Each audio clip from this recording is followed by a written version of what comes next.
Thank you to all of you. Thank you, Dr. Hudson, in particular, for doing the scholarship that inspired me and our team to do what we're doing today. Yes, there is a place for the PhD in the universe. No, I might abbreviate this. I begin with an overview of Gendercide. I was expecting a less educated audience. Does anybody want that overview? Yes, okay. So what is Gendercide?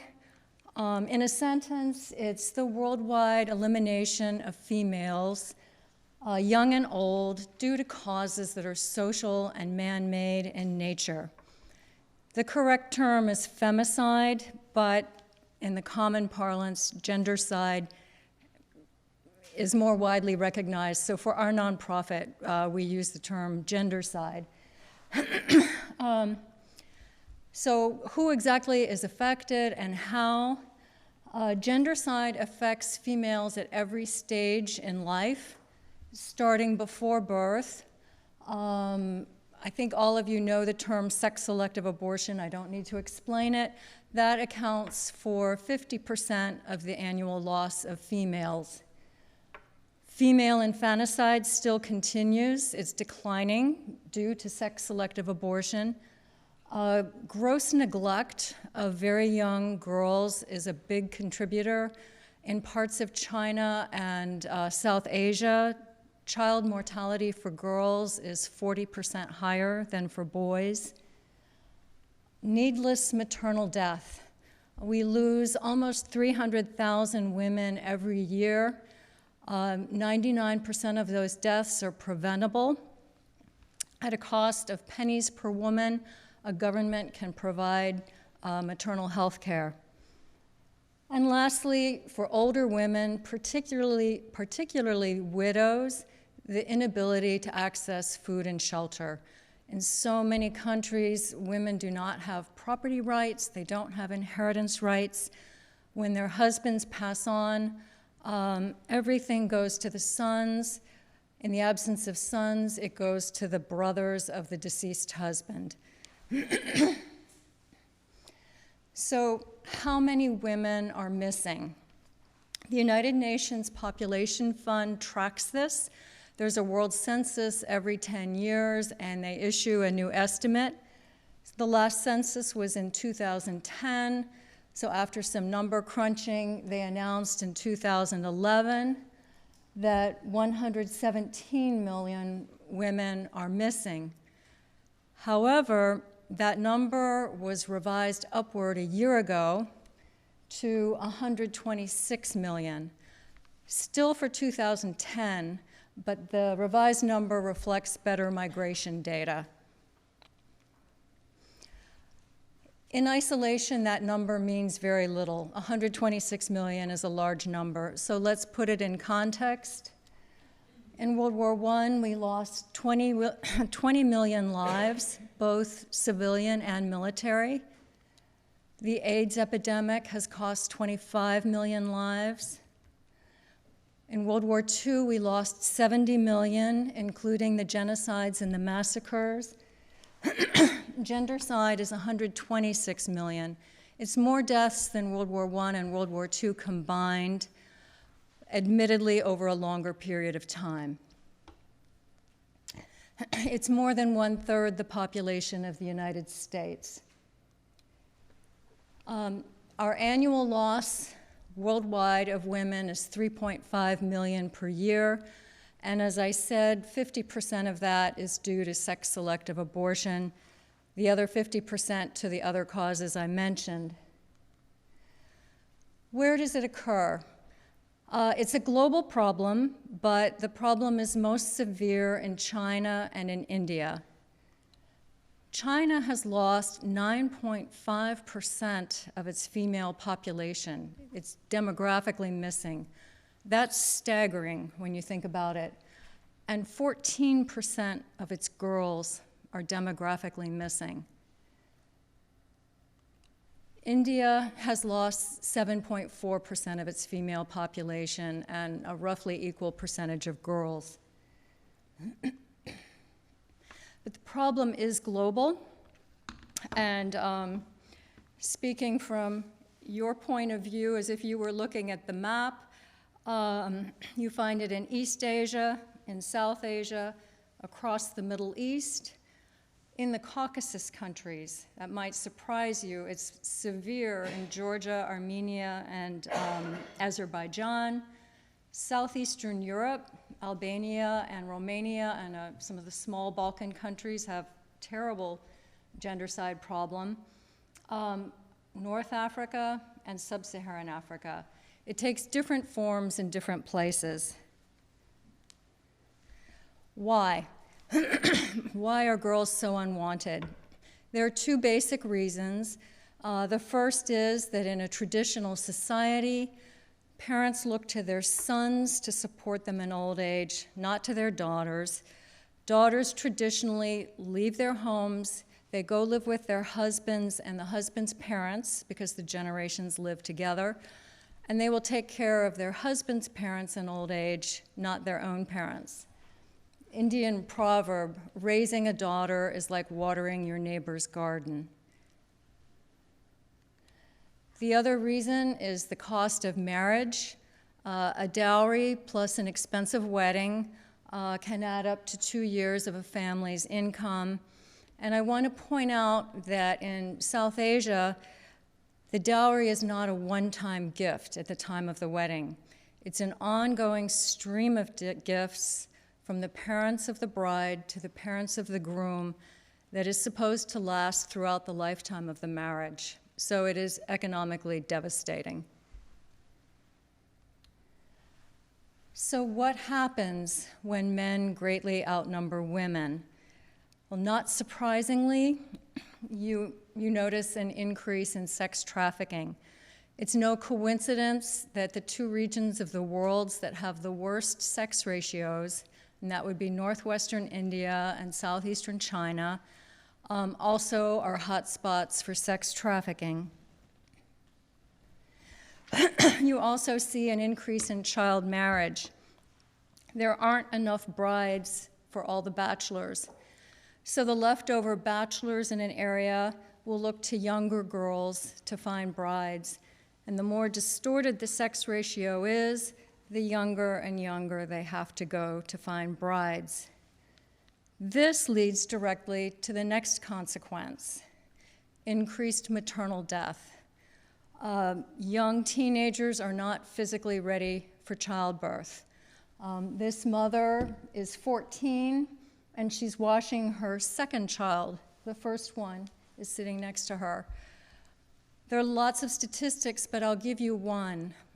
For very young mothers who are under age 15, maternal death rates are 5 times higher than for young women in their 20s.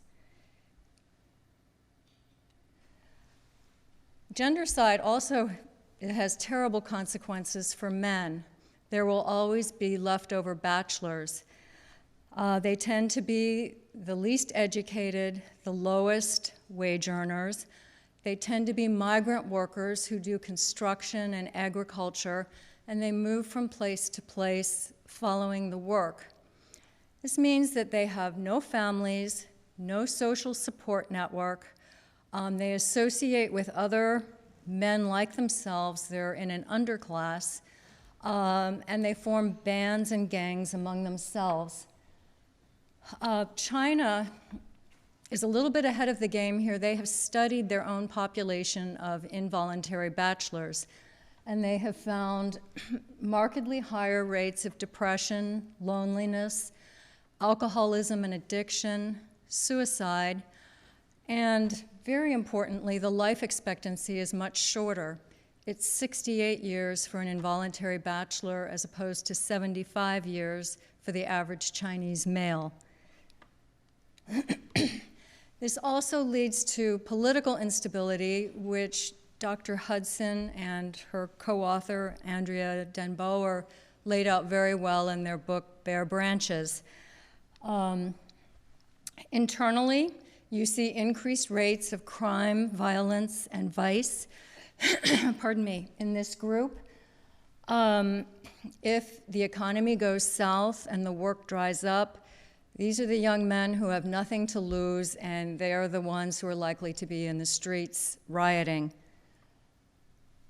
Scholars such as Dr. Hudson find it quite likely that in the future, as these populations of involuntary bachelors increase, that governments will have to use strong-arm tactics to harness and control them. I'm sorry. They also speculate that governments will be tempted to absorb them into the military, to employ them and control them, and that a bloated military, a bloated military will predispose these countries to cross-border conflicts and external wars. So are the governments doing anything about it? Only two, the most affected, China and India, and China has tackled it in a more robust way than India. Legislation has failed completely. Both these countries and many others outlawed sex-selective abortion years ago, but the law is just widely disregarded. There's no political will to enforce it. I'm going to pick up the pace here. They've both had various programs and initiatives to try to deal with the problem. They've experimented with financial incentives. And to cut to the chase, China has made limited progress. It has moved the needle 1/3 of the way back toward normal, but it still has 2/3 of the way to go.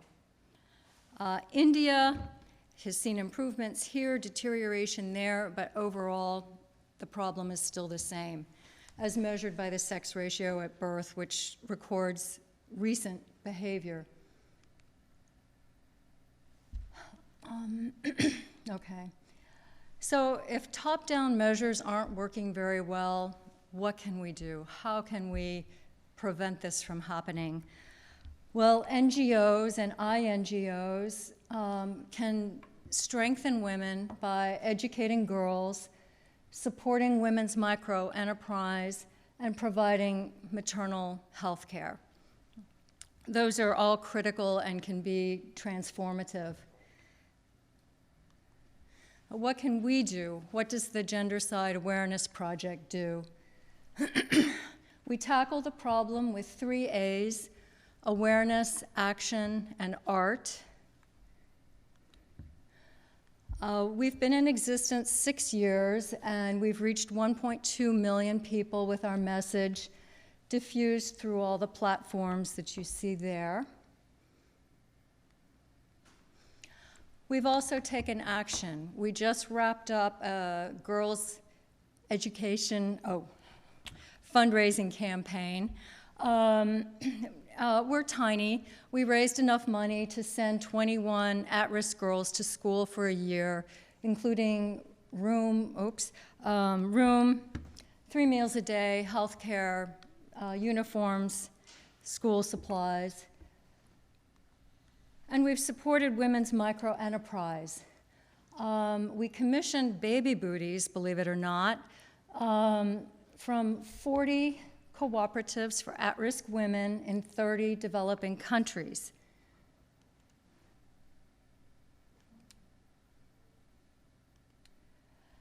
We've worked with a total of 450 women,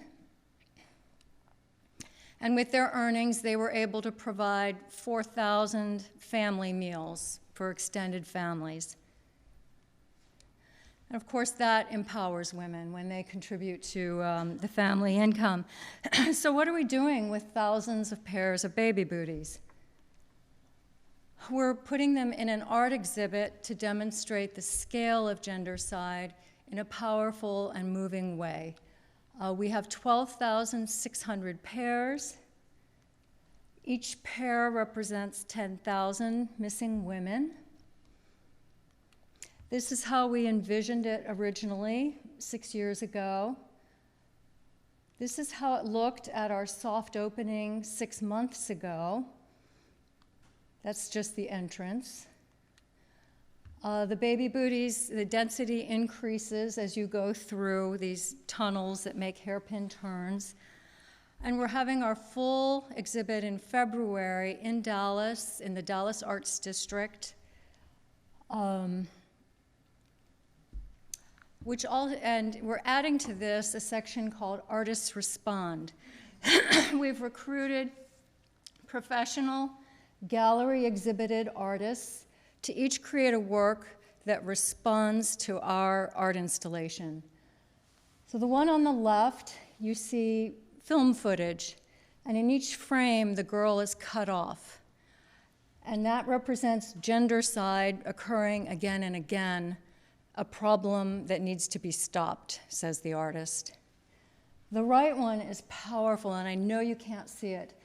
In the base, you see shadowy faces of African American women. And according to the artist, who is an older African American woman, these are the foremothers, the black foremothers. And this piece is chiding young African American women who have allowed themselves to be sexualized and objectified by the hip-hop movement. It's called If Only She Knew. If only she knew how hard her foremothers had worked to establish the dignity of the black female. At the end, we'll have a take action section. Again, we're collecting for girls' education. It's optional. If you want information, sign up for the newsletter. We don't spam you. It's quarterly with a couple of extra announcements, or you can follow us on social media. Thank you so much.